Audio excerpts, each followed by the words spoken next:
Railway group D के अंदर जिन भी कैंडिडेट का 50 या 50 से कम मार्क्स आ रहा है वो सभी रेलवे ग्रुप डी की जॉब को भूल जाइए, क्योंकि कट ऑफ बहुत ही हाई इस बार जाने वाला है। ये बिल्कुल एक कड़वा सच है। और यहाँ पर एक चीज़ और मैं आपको बता दूं कि जितने भी कैंडिडेट जिनका 50 या 50 से कम का मार्क्स यहाँ आ रहा है वो सभी कैंडिडेट इस वीडियो को लास्ट तक देखें, क्योंकि इस चीज़ में कितनी सच्चाई है और कितना यहाँ झूठ फैलाया जा रहा है उन सारी चीज़ों को मैं आपके सामने खोल कर रख दूंगा। विद प्रूफ मैं आपको सारी चीज़ें यहाँ क्लियर कर दूंगा एक एक करके। साथ ही साथ यहाँ पर देखिए आपकी जो रिवाइज आंसर की है वो यहाँ कब तक जारी होगी उसके बारे में भी हम आपको इस वीडियो के अंदर पूरी डिटेल बता देंगे। पहला जो रीज़न है यहाँ पर कट ऑफ हाई जाने का, उसको सुन लीजिएगा सभी कैंडिडेट कान खोलकर। मैं क्या कहना चाह रहा हूं और क्या यहां पर सच्चाई आपके सामने रखना चाह रहा हूं। पहला जो सच है यहां पर आंसर की का, कि यहां पर देखिए आंसर की में बहुत बड़ी गड़बड़ी यहां पर पाई गई है। यहां पर किसी शिफ्ट में 8 से 9 क्वेश्चन भी यहां पर आपको गलत होते हुए दिखाई दिए हैं, यानी कि 8 से 9 क्वेश्चन पर यहां ऑब्जेक्शन रेज होगा। और यहां जो ऑब्जेक्शन रेज किया जाएगा, जैसे कि आप देखिए ये क्वेश्चन ही आप देख लीजिए। अब इसका जो राइट आंसर होना चाहिए यहां पर 1.24 × 10⁸ मीटर सेकंड होना चाहिए, लेकिन यहां जो रेलवे ने आंसर दिया है वो यहां पर 4th नंबर का 3 × 10⁸ मीटर सेकंड यहां पर इसका आंसर दिया है। तो ये क्वेश्चन का जो आंसर है इस पर भी ऑब्जेक्शन रेज किया जाएगा। कोई ना कोई कैंडिडेट तो यहां करेगा ही। अब कई कैंडिडेट के मन में एक सवाल आ रहा है कि सर, या मान लीजिए हमारी शिफ्ट में कोई क्वेश्चन गलत था और उस पर हमने ऑब्जेक्शन रेज नहीं किया, तो किसी और कैंडिडेट ने अगर उस पर ऑब्जेक्शन रेज किया हुआ है तो उस केस में क्या हमें इसका मार्क मिलेगा या फिर हमें उसका मार्क नहीं मिलेगा? यानी कि हमने उस क्वेश्चन को अटेम्प्ट ही नहीं किया है। एक केस तो ये बना कि हमने उस क्वेश्चन को अटेम्प्ट नहीं किया है, दूसरा केस ये बना कि हमने उस पर ऑब्जेक्शन रेज नहीं किया है, तो क्या उसका फ़ायदा हमें मिलेगा? तो देखिए दोनों चीज़ों का जवाब मैं आपको बता दूं। इस केस में क्या होगा कि यहाँ पर अगर आपकी शिफ्ट के अंदर वो क्वेश्चन था और किसी और कैंडिडेट ने उस पर ऑब्जेक्शन रेज किया है और रेलवे ने अपनी गलती मान ली, तो यहाँ पर दो केस बनते हैं। या तो रेलवे यहाँ सभी कैंडिडेट को एक बोनस मार्क दे देगा, यानी कि उस क्वेश्चन का एक एक बोनस मार्क सभी कैंडिडेट को यहाँ पर मिलने वाला है। या फिर दूसरा केस ये हो सकता है कि रेलवे उस क्वेश्चन को इनवैलिड कर दे, यानी कि जो आपका कट ऑफ निकलेगा फिर वो आपका कट ऑफ 100 में से नहीं निकलेगा। मान लीजिए एक क्वेश्चन आपकी शिफ्ट में यहाँ गलत हुआ तो फिर आपका कट ऑफ यहाँ 99 में से निकला जाएगा। ठीक है, 99 में से निकाला जाएगा, यानी कि फिर 100 में से नहीं। मान लीजिए 3 क्वेश्चन आपकी शिफ्ट के गलत हो गए तो यहाँ पर 3 क्वेश्चन को इनवैलिड मान लिया जाएगा। फिर उस केस में आपका जो कट ऑफ निकलेगा वो 97 में से निकलेगा। ठीक है, और अगर यहाँ पर रेलवे चाहे तो बोनस अंक भी दे सकता है, जिससे कि आपका जो रॉ मार्क्स है, मान लीजिए आपका रॉ मार्क्स यहाँ पर अभी मान लीजिए आपका रॉ मार्क्स यहाँ अभी मान लीजिए 55 बन रहा है और मान लीजिए 3 क्वेश्चन इनवैलिड थे, यानी कि 3 क्वेश्चन यहाँ गलत पाए गए, तो उनका बोनस अंक देना है रेलवे को, तो 3 क्वेश्चन का बोनस अंक दिया जाएगा। तो अब आपका जो रॉ मार्क है यहाँ 55 + 3 यानी कि 58 हो जाएगा। तो ये वाला डाउट तो आपका क्लियर हो गया। तो इन दोनों केसेस में क्या होगा कि जो आपकी जो मार्क्स है वो यहाँ पर इंक्रीज होते हुए नजर आएंगे। और आज यहाँ पर ऑब्जेक्शन रेज करने की लास्ट डेट है, रात को 12 बजे तक आप ऑब्जेक्शन रेज कर सकते हैं। 50 रुपये यहाँ पर कोई ज़्यादा नहीं है। और मैं कहता हूँ कि आपको जितने क्वेश्चंस पर भी यहाँ डाउट हो, ज़्यादा से ज़्यादा ऑब्जेक्शन रेज कीजिए। किसी भी क्वेश्चन पर हल्का सा भी अगर आपको डाउट हो तो यहाँ पर किसी से भी उस क्वेश्चन के बारे में थोड़ा डिस्कस करके, किसी टीचर से या फिर आप हमसे भी कर सकते हैं। नीचे टेलीग्राम का लिंक हमने दिया हुआ है, टेलीग्राम ज्वाइन कीजिए और वहाँ से हमें कमेंट कर दीजिए। हमने इंस्टाग्राम का भी लिंक दिया है, वहाँ हमें डीएम कर दीजिए। तो जहाँ से भी आपको यहाँ पर लगता है किसी भी क्वेश्चन में डाउट, तो हमें भेज दीजिए या फिर किसी और टीचर को भेज दीजिए, किसी और अपने फ्रेंड को भेज लीजिए या एनसीईआरटी को यहाँ प्रेफर कीजिए। तो कहीं से भी आप चेक कीजिए, लेकिन आप अपने पूरे की पूरी आंसर की को एक बार क्रॉस चेक जरूर कीजिए कि यहाँ किसी क्वेश्चन में अगर आपको डाउट है तो फटाफट यहाँ ऑब्जेक्शन रेज जरूर कर दीजिए, जिससे कि आपका मार्क यहाँ इंक्रीज हो जाए। तो पहला रीज़न तो ये हो गया कट ऑफ के बढ़ने का, कि कट ऑफ यहाँ पर बहुत हाई जाने वाला है इस बार ग्रुप डी के अंदर। घबराइए मत, लेकिन जिनके कम मार्क्स आ रहे हैं वो घबराइए मत। मैं आपको बताता हूं यहाँ पर लास्ट में क्या खेल आपका होने वाला है। यहाँ देखिए इस तरह के क्वेश्चन भी यहाँ रेलवे ने बिल्कुल इनका आंसर बिल्कुल कर दिया है। अब यहाँ देखिए जो ये बालिकाओं के साथ और वेश्यावृत्ति या ऐसे ही नैतिक खतरे के लिए विवश की जा रही महिलाओं के लिए जो प्राथमिक आवश्यकता के लिए जो यहाँ पर एक योजना लेकर आई गई थी सरकार के द्वारा, वो थी वन स्टॉप सेंटर। अब यहाँ पर रेलवे ने स्वाधार गृह योजना इसके लिए बना दिया आंसर, तो ये भी गलत है। तो इस तरह के बहुत सारे क्वेश्चन देखने को मिले हैं गलत, जिनका आंसर यहाँ पर जो है आपको ऑब्जेक्शन रेज करना है इन सभी पर। दूसरा यहाँ पर जो डाउट है जिसकी वजह से देखिएगा कट ऑफ आपका थोड़ा इंक्रीज होगा, वो भी मैं आपको बता देता हूँ। यहाँ देखिए ये एक कैंडिडेट है जिन्होंने कि रैंक आई के ऊपर अपना चेक किया है, तो 57 इनका रॉ मार्क था और परसेंटाइल स्कोर इनका बन गया 80.42 का इनका परसेंटाइल स्कोर बन गया। ये देखिए एक और कैंडिडेट है जिनका रॉ मार्क्स यहाँ 63.670 था और इनका परसेंटाइल स्कोर बन गया यहाँ पर 72.155। ये देखिए एक और कैंडिडेट है जिनका कि रॉ स्कोर यहाँ पर 64.33 था और परसेंटाइल स्कोर यहाँ बन गया 83। और यहाँ पर देखिए मैं ऑफिशियल नोटिस में भी मैंने आपको सुबह वाले वीडियो में भी बताया था कि जो आपका परसेंटाइल बेस्ड स्कोर होगा वही आपका नॉर्मलाइज्ड स्कोर कहलाएगा। रेलवे ने क्लियरली वो लाइन मेंशन की हुई है। अगर आपने वो वीडियो नहीं देखा है तो नीचे डिस्क्रिप्शन में भी हम उसका लिंक दे देंगे, ऊपर आई बटन में भी वो उस वीडियो का हम आपको लिंक दे देंगे। साथ ही साथ आप हमारी रेलवे ग्रुप डी की पूरी प्लेलिस्ट बनी हुई है, वहाँ आपको सारे वीडियो मिल जाएंगे, तो उन वीडियो को भी आप वहाँ जाकर देख सकते हैं। लेकिन यहाँ देखिए एक कैंडिडेट के यहाँ पर 51 मार्क्स थे, यानी कि 51 रॉ मार्क्स था, 51.336, और इनका जो परसेंटाइल स्कोर बन गया वो कितना बन गया 42.67, यानी कि घटकर यहाँ पर देखिए आप खुद देख लीजिए 8-9 नंबर का यहाँ पर लगभग गिरावट देखने को मिली है। यहाँ देखिए एक कैंडिडेट और है, इनका रॉ मार्क्स देखिए 50.673 है और इनका जो परसेंटाइल स्कोर है वो यहाँ पर बन गया है 41.38 का यहाँ पर इनका परसेंटाइल स्कोर बन गया है, यानी कि यहाँ पर भी लगभग 9 नंबर की गिरावट देखने को मिली है। अब एक और कैंडिडेट का देखिए और यहाँ से मैं कहानी स्टार्ट करूँगा पूरी की पूरी ओरिजिनल। अब यहाँ देखिए एक कैंडिडेट है जिनका रॉ मार्क्स यहाँ 68.670 था। मैं थोड़ा सा इसको जूम कर देता हूँ आपके लिए। यहाँ देख लीजिए इनका रॉ मार्क्स कितना था यहाँ पर 68.670 और इनका परसेंटाइल स्कोर कितना बन गया 90.770 यहाँ पर बन गया। अब यहाँ पर देखिए 68 से सीधा 90 पर ये पहुँच गए, लगभग 22 मार्क्स का यहाँ पर इंक्रीमेंट देखने को मिला है। अब मैं आपको यहाँ पर पूरी की पूरी गणित बता देता हूँ। देखिए ये जो रैंक IQ है इस पर जब आप अपना परसेंटाइल स्कोर चेक कर रहे हैं तो यहाँ पर जो आपका परसेंटाइल स्कोर आ रहा है वो यहाँ पर एक लिमिटेड डेटा के अकॉर्डिंग आ रहा है, यानी कि इस पर जो कैंडिडेट रजिस्टर्ड हैं वो यहाँ पर 60 से प्लस वाले कैंडिडेट यहाँ पर रजिस्टर्ड हैं। लगभग 60 से लेकर 70 का जो रेंज है, लगभग 60 से लेकर 70 के बीच का जो रैंक है, और इससे और हम कम ले लेते हैं, लगभग 55 से लेकर 65 हम मान लेते हैं, क्योंकि ज़्यादातर जो कैंडिडेट जितना भी हमने अभी तक पोल करवाया है उसके अंदर ज़्यादातर कैंडिडेट का जो रॉ मार्क्स था वो यहाँ पर 45 से लेकर 50 के बीच आ रहा है। लेकिन यहाँ रैंक IQ पर जितने लोगों ने अभी तक चेक किया है, या ज़्यादातर लोग, हम ये कहें कि यहाँ पर 80% डेटा ऐसा है जो कि यहाँ पर 55 से लेकर 65 वाले जो कैंडिडेट हैं उनका ही है।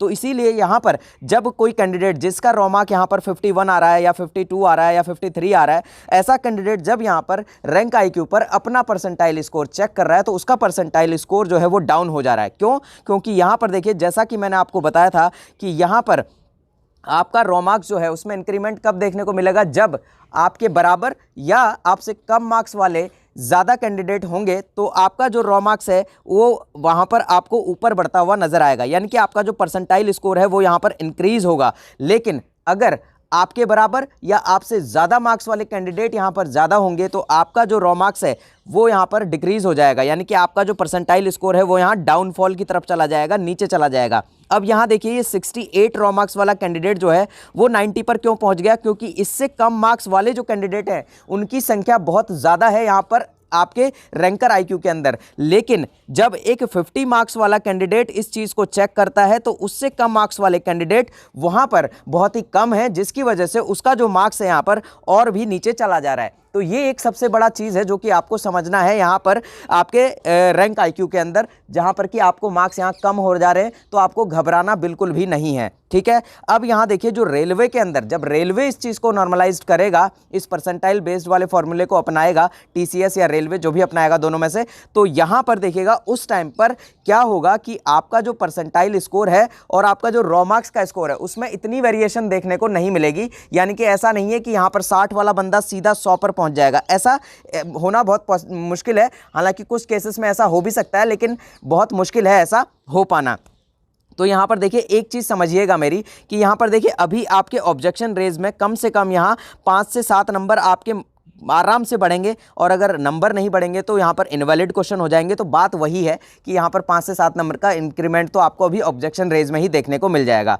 दूसरा यहाँ पर देखिए जो भी चीज़ें हम आपको बता रहे हैं, जितना भी कट ऑफ हम आपको बता रहे हैं ना, वो रॉ मार्क्स के बेसिस पर बता रहे हैं। ध्यान दीजिएगा, हम जितना भी जोन का मैंने अभी तक कट ऑफ बताया है वो आपको कट ऑफ एक्चुअल में बताया ही नहीं है, वो रॉ मार्क्स बताया है। क्योंकि रॉ मार्क्स के बेस पर हम आपको बता रहे हैं कि अगर आपका रॉ मार्क्स इतना आ रहा है, या फिर हम कहें कि अगर आपका मार्क्स इतने से इतने के बीच आ रहा है तो आप बिल्कुल सेफ हैं।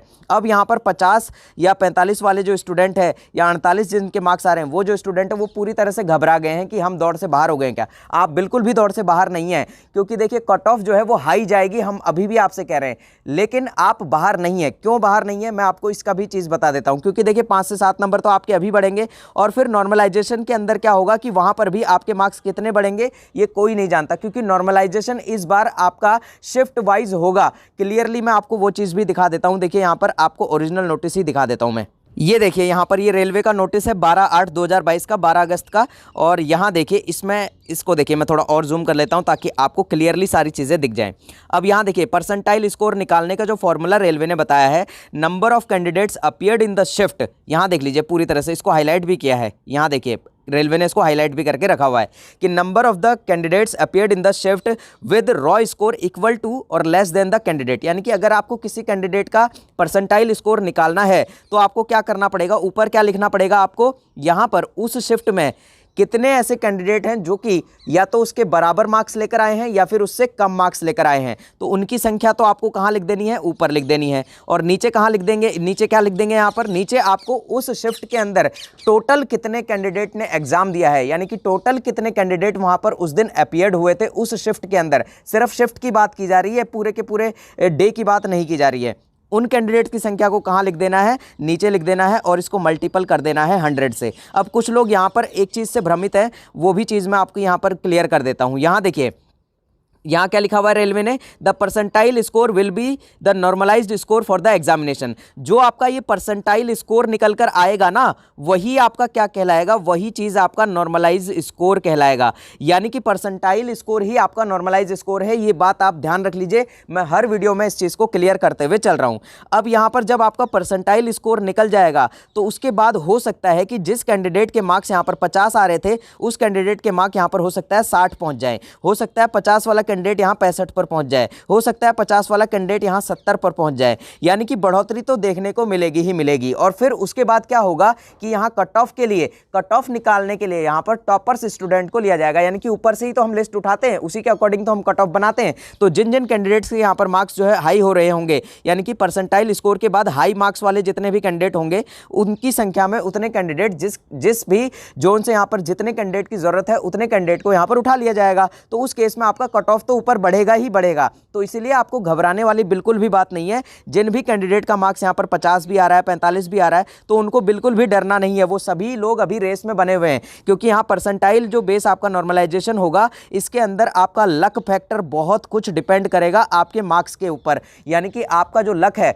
अगर आपका लक ऐसा रहा कि आपकी शिफ्ट के अंदर आपके बराबर या आपसे कम मार्क्स पाने वाले कैंडिडेट की संख्या बहुत ज़्यादा हुई, तो हो सकता है कि 45 वाला कैंडिडेट जो है वो भी यहाँ 60 पर पहुँच जाए। और अगर आपकी शिफ्ट के अंदर आपसे ज़्यादा मार्क्स पाने वाले कैंडिडेट की संख्या ज़्यादा हुई, तो यहाँ पर आपके मार्क नीचे भी आ सकते हैं। ये बात को अच्छे से ध्यान रखिएगा। तो यहाँ पर जो आपका लक फैक्टर है वो बहुत कुछ डिपेंड करेगा कि आपके मार्क्स इंक्रीज़ होंगे या फिर डिक्रीज़ होंगे। तो इसीलिए मैं अभी भी कह रहा हूं कि अभी भी धैर्य बनाकर रखें, क्योंकि जितने भी कैंडिडेट यहां पर 45 से ऊपर वाले हैं या 45 के आसपास जिनका मार्क्स आ रहा है, वो सभी कैंडिडेट अपने आप को सेफ समझें। और यहां देखिएगा, मैं यहां पर सभी कैटेगरी की बात कर रहा हूं। 45 मार्क्स यहां पर किसी भी कैटेगरी से अगर आप हैं तो यहाँ 45 रॉ मार्क्स अगर आपका अभी आ रहा है तो आप बिल्कुल सेफ हैं, बिल्कुल मत डरिए। जितने भी लोग यहाँ पर आपकी अफवाहें फैला रहे हैं कि यहाँ पर इतने में आपका नहीं होगा, तो बिल्कुल मत घबराइए, किसी की बात मत सुनिए, क्योंकि यहाँ परसेंटाइल स्कोर जो कह रहा है उस पर ध्यान दीजिए। आपने रेलवे ने जो आपको परसेंटाइल स्कोर निकालने का जो फॉर्मूला दिया है उस पर आप ध्यान दीजिए कि वो किस तरह से काम करेगा। यहां पर आपका लक फैक्टर सबसे बड़ा रोल प्ले करेगा। मैं अभी भी कह रहा हूं कि जो परसेंटाइल बेस्ड नॉर्मलाइजेशन है बहुत बड़ा गेम चेंजर साबित होगा आपके ग्रुप डी के फाइनल कट ऑफ के लिए। यानी कि आपका जो पीईटी के लिए कट ऑफ निकलेगा, उस कट ऑफ के लिए आपका बहुत बड़ा ये गेम चेंजर साबित होगा। अब दूसरी बात यहां मैं करता हूं कि यहां पर फाइनल कट ऑफ क्या रह सकता है, यानी कि आपका पीईटी होगा तो पीईटी के बाद आपका फाइनल कट ऑफ क्या रहेगा। बहुत सारे कैंडिडेट मुझसे पूछते हैं कि सर मेरा फाइनल यहां पर सिलेक्शन हो जाएगा क्या, तो उस बारे में हम अभी कुछ भी नहीं कह सकते हैं, क्योंकि देखिए जब आपका पीईटी होगा तो यहाँ पीईटी आपको भी पता है कि 3 मल्टीपल कैंडिडेट बुलाए जाने हैं। यहाँ मान लीजिए किसी जोन से 5000 सीटें हैं तो इसका 3 गुना यहाँ कैंडिडेट बुलाए जाएंगे, यानी कि 15,000 कैंडिडेट यहाँ पर बुलाए जाएंगे। अब मान लीजिए 15,000 में से मात्र यहाँ पर, जैसा कि आपको पता है कि यहाँ एनटीपीसी का जो प्रोसेस है, अगर वो यहाँ पहले करवा दिया जाता है तो यहाँ पर आप मान लीजिएगा यहाँ इन कैंडिडेट की संख्या बहुत कम हो जाएगी, यानी कि पीईटी देने वाली कैंडिडेट की संख्या अपने आप यहाँ डिक्रीज हो जाएगी। यहाँ पर 15,000 में से मान लीजिए यहाँ पर पीईटी देने के लिए सिर्फ और सिर्फ 13,000 कैंडिडेट ही पहुंचे, तो उस केस में क्या होगा, जो आपकी फाइनल कट ऑफ बनेगी, जो डीवी के लिए जो कट ऑफ बनेगी, वो कट ऑफ आपकी थोड़ा डाउन हो जाएगी। लेकिन मान लीजिए यहाँ पर 15,000 कैंडिडेट में से अगर पूरे के पूरे 15,000 या 15,000 तो नहीं, हम मान लेते हैं यहाँ पर 14,500 कैंडिडेट अगर पहुँच गए 15,000 में से अगर यहाँ 14,500 कैंडिडेट यहाँ पर पीटी देने के लिए पहुँच गए तो उस केस में आपका जो फाइनल कट ऑफ है, जो डीवी के लिए आपका कट ऑफ बनेगा, वो यहाँ पर निश्चित तौर पर 100% यहाँ पर आपका जो फाइनल कट ऑफ है वो इंक्रीज हो जाएगा, यानी कि बढ़ जाएगा। तो यहाँ पर दोनों बातें आपको समझ में आ रही होंगी। तो इसीलिए मैं आपको फाइनल कट ऑफ के बारे में कोई भी जजमेंट नहीं कर सकता हूँ जब तक कि यहाँ पर पीटी आपका नहीं हो जाता है। हाँ, इतना है कि पीटी के लिए जो कट ऑफ जाएगा वो हम आपको बता सकते हैं। कट ऑफ नहीं, कट ऑफ भी क्या जाएगा उसकी एक्सपेक्टेशन कोई नहीं कर सकता है। पूरे यूट्यूब पर पूरे टीचर्स जो हैं, मैं आपको पूरा दावा करके कहता हूँ कि कोई भी टीचर, कोई भी यूट्यूबर आपको ये नहीं बता सकता कि क्या कट ऑफ जाएगी। सिर्फ आपके रॉ मार्क्स बता सकते हैं कि अगर आपका रॉ मार्क्स इतना आ रहा है तो इस रॉ मार्क्स के बीच में आप सेफ हैं, लेकिन कट ऑफ कोई नहीं बता सकता। देखिए, कट ऑफ क्या होगा वो किसी को नहीं पता, क्योंकि यहाँ परसेंटाइल स्कोर में आपका स्कोर कितना इंक्रीज होगा ये कोई भी नहीं जानता है। तो कट ऑफ को एक्सपेक्ट करना बहुत मुश्किल है। इतना है कि कट ऑफ हाई जाएगा, लेकिन अगर आपका रॉ मार्क्स जो हमने बताया है उसके बीच आ रहा है तो आप बिल्कुल सेफ हैं। इस बात को भी गांठ बांध कर रखिएगा। 45-50 वाले सारे कैंडिडेट अभी सेफ हैं। मैं तो कहता हूं अभी सभी कैंडिडेट सेफ हैं जिनका कि 45 के आसपास मार्क्स बन रहा है। 45 से 1-2 नंबर नीचे भी अगर किसी का बन रहा है, किसी का 42, 43, 44 भी बन रहा है, तो वो कैंडिडेट भी बिल्कुल निराश ना हो, अपनी आशा जो है बनाए रखें, अपने लक को आजमाएं कि आपका लक यहाँ कितना बड़ा रोल प्ले करेगा। वो चीज़ आप भी नहीं जानते और वो चीज़ हम भी नहीं जानते, सिर्फ और सिर्फ हम वेट कर सकते हैं। अब दूसरी बात यहाँ पर रही कि आपके आंसर की, तो आपके आंसर की यहाँ कब तक जारी हो सकती है। यहाँ पर देखिए, आपकी जो रिवाइज आंसर की है, अगर यहाँ रेलवे चाहेगा तो रिवाइज आंसर की जारी करेगा, और अगर रेलवे का मंशा यहाँ पर डायरेक्ट रिजल्ट जारी करने की होगी तो यहाँ रेलवे डायरेक्ट आपका रिजल्ट भी जारी कर सकता है। लेकिन अगर रेलवे को यहाँ पर रिवाइज आंसर की जारी करनी होगी तो यहाँ रेलवे जिस तेजी से काम कर रहा है उस तेजी के हिसाब से यहाँ पर आपकी जो रिवाइज आंसर की है वो आपको यहाँ दिवाली के आसपास देखने को मिल जाएगी, यानी कि दिवाली से पहले पहले आपको देखने को मिल जाएगी। दिवाली से 1-2 दिन पहले आपको आपकी रिवाइज आंसर की देखने को मिल जाएगी। और अगर इससे थोड़ा सा और लेट अगर रेलवे का मंशा है कि यहाँ पर रिवाइज आंसर की जारी करनी ही है तो यहाँ पर हो सकता है दिवाली की वजह से थोड़ा डिले हो जाए और 30 अक्टूबर से पहले पहले आपको आपकी रिवाइज आंसर की यहाँ पर देखने को मिल जाएगी, अगर रेलवे चाहता है रिवाइज आंसर की जारी करना तो। और अगर रेलवे नहीं चाहेगा तो यहाँ पर रेलवे डायरेक्ट रिजल्ट भी आपको दे सकता है। और रिजल्ट भी मैं आपको बता रहा हूँ कि रिजल्ट आपका नवंबर के मिड या फिर नवंबर के लास्ट, या फिर तीसरा जो केस बनेगा, अगर बहुत ज़्यादा डिले अगर रेलवे कर देता है तो दिसंबर के फर्स्ट वीक तक आपको रेलवे ग्रुप डी का रिजल्ट 100% देखने को मिल जाएगा। और आपका जो पीईटी है वो आपका पीईटी लगभग दिसंबर के लास्ट या जनवरी के फर्स्ट वीक से स्टार्ट हो जाएगा। जनवरी तो यहाँ रेलवे खुद कह के चल रहा है, लेकिन यहाँ आप मानकर चलिए कि आपका पीईटी बहुत जल्दी स्टार्ट हो जाएगा। तो इसीलिए अगर जो भी रॉ मार्क्स हमने आपको बताए हैं, आप सभी जोन का अपना अपना जो है यहाँ देख लीजिएगा कि कितना हमने रॉ मार्क्स बताया है कट ऑफ के लिए, यानी कि कितना रॉ मार्क्स में आप सेफ हैं। तो सभी जोन का हम धीरे धीरे डालते जा रहे हैं। लगभग 5-6 जोन हमने कवर कर लिए हैं। हमारी रेलवे ग्रुप डी की पूरी प्लेलिस्ट बनी हुई है। उस प्लेलिस्ट में जाके आपका जो भी जोन हो, दिल्ली जोन से हो, आप चाहे चेन्नई जोन से हो, जबलपुर से हो, जयपुर से हो, आप चाहे यहाँ हुबली जोन से हो, किसी भी जोन से अगर आप हैं तो अपने जोन का कट ऑफ, यानी कि कट ऑफ नहीं कहूँगा, मैं कहूँगा यहाँ रॉ मार्क्स, तो रॉ मार्क्स के बीच में अगर आप आ रहे हैं तो आप कल से ही पीटी की तैयारी शुरू कर दीजिएगा। बिल्कुल भी डिले इसमें मत कीजिएगा और बिल्कुल मत घबराइए अगर आपके 45 आ रहे हैं, 42 आ रहे हैं, कुछ भी आ रहे हैं। अभी बहुत बड़ा खेल अभी बाकी है जो कि मैं आपसे स्टार्टिंग से कहते हुए चल रहा हूँ। तो मिलते हैं अगले वीडियो में, तब तक के लिए जय हिंद, जय भारत।